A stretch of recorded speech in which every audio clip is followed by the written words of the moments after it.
Assalamualaikum warahmatullahi wabarakatuh. Air beriak tanda tak dalam. Begitu kata bijak leluhur kita. Orang-orang tua kita dahulu memang suka mengamati kejadian-kejadian, baik di alam maupun dalam kehidupan sosial, lalu menyimpulkannya dalam bentuk ibarat atau pepatah. Sejatinya, itu adalah teori sosial yang sudah teruji. Pepatah ini bercerita tentang orang yang suka bicara tapi tak dalam ilmunya, orang yang suka banyak gaya tapi sebenarnya tak seberapa kemampuannya, orang yang suka pamer tapi tak seberapa yang dia punya, atau orang yang biasa mengklaim segala sesuatu tapi sebenarnya tak seberapa prestasinya. Saudara-saudara, dalam penegakan hukum juga sangat mungkin ada yang begitu. Selalu ingin tampil jadi berita di halaman depan, tapi tak seberapa yang mereka kerjakan. Acap kali pamer penangkapan, tapi lebih banyak sensasinya. Hampir setiap minggu punya cerita di media, tapi tak seberapa hasilnya buat negara. Padahal, penegakan hukum itu bukanlah sinetron atau opera sabun. Dibuat banyak episodenya, tapi kita sudah tahu kemana jalan ceritanya. Bahkan siapa yang baik dan siapa yang jahat sudah jelas tampak dari awal cerita. Penegakan hukum itu kadang memang harus sepi dari drama, sebab dia harus mengungkap kebenaran yang sebenarnya, bukan menghibur publik dengan mengumbar sensasi sepanjang tahapan proses hukum. Sebab sensasi itu bisa saja mengorbankan begitu banyak nama yang belum tentu bersalah, bahkan belum tentu terlibat. Tidak boleh menceburkan orang-orang yang harusnya tidak bersalah ke dalam pengadilan opini, diadili dengan cara pemberitaan negatif dan penuh framing. Ketika proses hukum masih berjalan, tentu belum jelas jantan betinanya, belum terang mana yang hitam dan mana yang putih.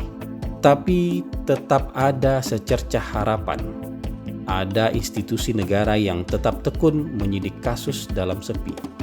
Tidak ada sorak-sorai penonton, tidak ada opera sabun, bahkan tidak ada sorot kamera, kecuali sekadar pengumuman beberapa tahapan yang sudah selesai.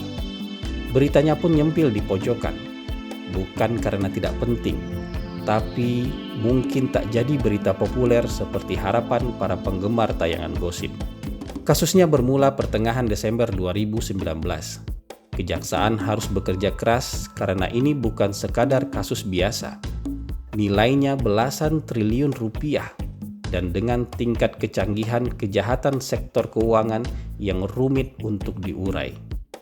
Awalnya tentu jadi konsumsi politik, penuh rumor dan seperti kuda mabok yang menendang ke sana kemari. Tapi karena diurus dengan profesional, semata-mata demi penegakan hukum, dengan segera rumor itu hilang.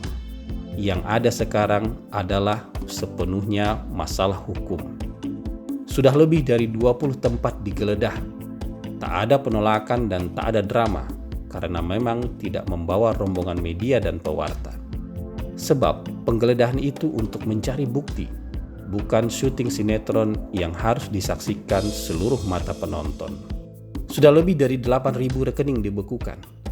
Tak peduli rekening itu milik siapa, milik orang berpengaruh dan terkenal, sampai milik orang yang kita nggak tahu itu siapa. Tidak mudah untuk dibereskan kalau sedikit-sedikit air harus beriak. Air harus tenang agar masalah sesungguhnya bisa dipecahkan. Hingga akhirnya 5 bulan berlalu. Penyidikan dan pengumpulan bukti rampung pada pertengahan Mei 2020. Tersangkanya sudah ada, dan bukti-bukti sudah cukup untuk dilimpahkan ke pengadilan. Untuk kasus sebesar dan serumit ini, kerja Kejaksaan Agung patut diacungi 2 jempol.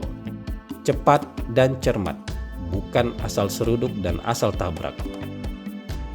Kuncinya adalah menjalani filosofi orang-orang tua kita dahulu. Air beriak tanda tak dalam. Air tenang menghanyutkan. Air beriak mencari sensasi. Air tenang menegakkan kebenaran secara hakiki. Semangat dan maju tak gentar buat Mas Adam Suseno. Ampun Pak, Semangat dan maju tak gentar buat Pak Jaksa Agung beserta jajarannya. Wabillahi taufik wal hidayah. Wallahu muwafiq ila aqwamit thoriq. Assalamualaikum warahmatullahi wabarakatuh.